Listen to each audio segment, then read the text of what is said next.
અલગ અલગ પ્રકારના કેટલા બધા વાદળાઓ. કોઈ એવા જાણે કે દોરાઓથી બનેલા હોય, કોઈ દેખાવમાં કપાસના ઢગલા જેવા, કોઈ તો વળી એટલા બધા કાળા અને ઘેરા કે તેના આવવાથી જ અંધારું છવાઈ જાય. આટલા બધા પ્રકારના વાદળાઓ છે, તો શું તેમના પણ કોઈ નામ અને પ્રકાર હોય છે? હા, તેમના પણ નામ અને પ્રકાર હોય છે. વૈજ્ઞાનિકોએ વાદળાઓના અલગ અલગ આકાર જોયા અને તેમને અલગ અલગ નામ આપ્યા. આજે જાણીએ વાદળાઓ વિશે, કારણ કે વિષય છે વાદળાઓના પ્રકાર. Types of clouds. આજથી 200-250 વર્ષ અગાઉ વાદળાઓ વિશે કોઈને પણ વધુ માહિતી ન હતી. ન તો વાદળાઓને તેમના નામ મળ્યા હતા કે ન તો એવી કોઈ માહિતી હતી કે તે બને છે કેવી રીતે. પછી આવ્યા એક વૈજ્ઞાનિક લુક હોવર્ડ. તેમણે વાદળાઓને જોયા, સમજ્યા અને સમગ્ર દુનિયામાં પહેલીવાર કોઈએ વાદળાઓને તેમના નામ આપ્યા. લુક હોવર્ડ બાળપણથી આકાશને જોતા અને વાદળાઓ વિશે વિચારતા રહેતા. તેઓ જાણી ગયા હતા કે વાદળાઓને આકાર અને સ્થિતિ બદલાતી જ રહે છે. ધીરે ધીરે લુક હોવર્ડ એ પણ જાણી ગયા કે આમ તો વાદળાઓના આકારમાં બહુ મોટું અંતર હોય છે અને તેના મૂળ સ્વરૂપમાં 3 જ પ્રકાર છે. તેમણે વાદળાઓના નામ આપ્યા અને વર્ષ 1802માં આ નામ દુનિયાની સમક્ષ રજૂ કર્યા. સિરસ અર્થાત તંતુ વાદળ, ક્યુમ્યુલસ અર્થાત કપાસી વાદળ અને સ્ટ્રેટસ અર્થાત સ્તરીય વાદળ. એમના આપેલા નામથી આજે પણ વાદળાઓને ઓળખવામાં આવે છે. તો આપણે પણ સમજીએ વાદળાઓના મુખ્ય પ્રકાર. વાદળાઓના મોડલ સાથે આપણને આ સામાન જોઈશે: કાગળ, રૂ, રંગ અને પીંછી, ચોંટાડવા માટે ગુંદર.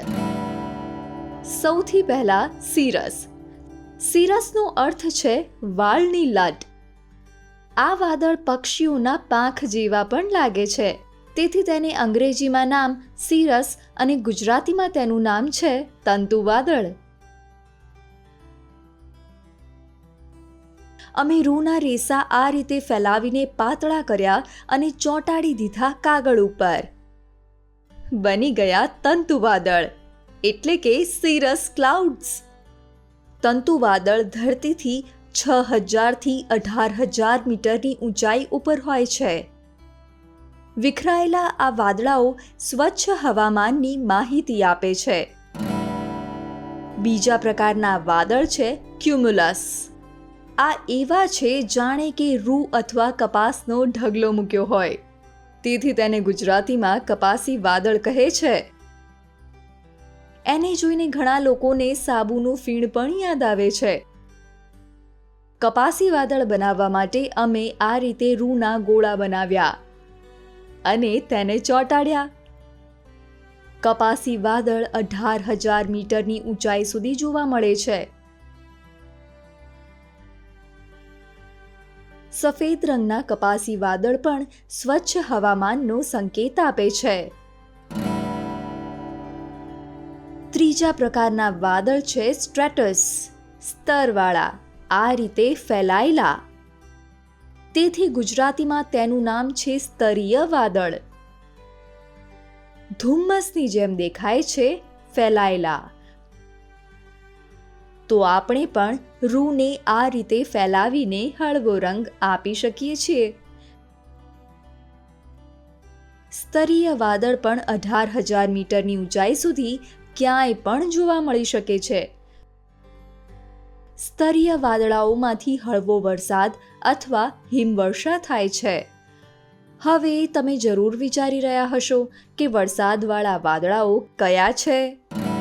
આ પ્રશ્નનો જવાબ મેળવવા માટે પહેલા એ સમજવું જરૂરી છે કે વાદળાઓના પ્રકાર ફક્ત તેના આકાર ઉપરથી નક્કી નથી કરવામાં આવતા, પરંતુ એ પણ જોવામાં આવે છે કે કયા આકારનું વાદળ કેટલી ઊંચાઈ ઉપર છે. અને ત્યારબાદ ઊંચાઈ અને આકારના આધારે તેને નામ પણ આપવામાં આવે છે. જેમ કે 2000 મીટરથી 8000 મીટરની ઊંચાઈ સુધી જોવા મળતા સ્તરીય વાદળાઓને ઓલ્ટો સ્ટ્રેટસ કહે છે. આ રીતે હોય છે બે બીજા પ્રકાર, નિમ્બોસ્ટ્રેટસ અને ક્યુમુલોનિમ્બસ. આ જ છે વરસાદી વાદળાઓ, સતત વરસાદ વરસાવવાવાળા, આવા રાખોડી રંગના. આમાં ઘાટો રંગ કરવાનો છે કારણ કે આ ઘેરા વાદળાઓ છે અને આ જ વરસાદ લાવે છે. તો હવે જોઈએ વાદળાઓના પ્રકાર એકવાર ફરીથી. વાદળ સ્વરૂપ અને આકાર બદલતા રહે છે. વૈજ્ઞાનિક લુક હોવર્ડ વાદળાઓને સમજ્યા અને તેના નામ આપ્યા. તંતુ વાદળ જે વરસાદ નથી લાવતા, કપાસી વાદળ જે સારા હવામાનનો સંકેત છે, સ્તરીય વાદળ જેના કારણે હળવો વરસાદ અથવા હિમવર્ષા થાય છે, અને વરસાદી વાદળ જે સતત પાણી વરસાવે છે.